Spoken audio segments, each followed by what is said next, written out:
ചോദിച്ചപ്പോൾ പറഞ്ഞു അയ്യോ ഞങ്ങൾക്ക് തെറ്റുപറ്റിപ്പോയി, ഞങ്ങൾക്ക് അറിയില്ലായിരുന്നു, 15,000 കിട്ടുന്ന ലിസ്റ്റുമായിട്ടൊന്നും ഞങ്ങൾക്ക് അറിയില്ലായിരുന്നു, 20,000 കിട്ടുന്നവരൊന്നും അറിയില്ല, 35, 40, 50 കിട്ടുന്നവർക്ക് മാത്രം ലിസ്റ്റ് പുറത്ത് വിട്ടിട്ട് ഇതുപോലെയുള്ള ചൂഷണം നടത്തുന്ന ഹോസ്പിറ്റലുകളിൽ ജോലി ചെയ്യാൻ നമ്മളിപ്പോൾ തയ്യാറല്ല.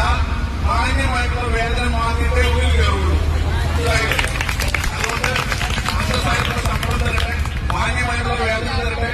അത് തന്നാൽ തിരിച്ച് നമ്മൾ സമരം അവസാനിപ്പിച്ച് അകത്ത് കയറും. നമുക്ക് സമരം ചെയ്യണമെന്ന് ആഗ്രഹമുള്ളതുകൊണ്ടാണ് നമ്മളെ കൊണ്ട് ചെയ്യിപ്പിക്കുന്നു.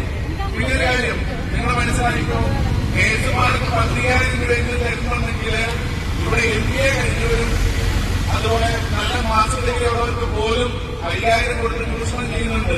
അവർക്ക് സംഘടന ഇല്ലാന്നുള്ള പ്രശ്നമാണ്. പലരും നമ്മുടെ സംഘടനയിൽ ചേരാൻ ആഗ്രഹിക്കുന്നുണ്ട്. ഈ രീതിയിൽ മുന്നോട്ട് പോയാൽ അവിടെയുള്ള മുഴുവൻ ആളുകളെയും നമ്മുടെ അംഗങ്ങളാക്കി പുറത്തോട്ടിറക്കുന്ന സാഹചര്യം ഉണ്ടാവും.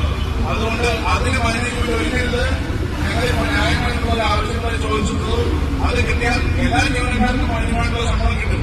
നമ്മൾ സമരം ചെയ്ത് ഉള്ളിൽ കയറിയാൽ എല്ലാവർക്കും നല്ലതാണ്. അതുകൊണ്ട് എല്ലാവരും ഈ സമരത്തിനോട് ഐക്യദാർഢ്യപ്പെട്ട് ഇതൊരു നല്ല വിജയമാക്കി തീർക്കാൻ അകത്തുള്ള കരികാലികളും സമരം ചെയ്യുന്ന പോരാളികൾക്കും വേണ്ട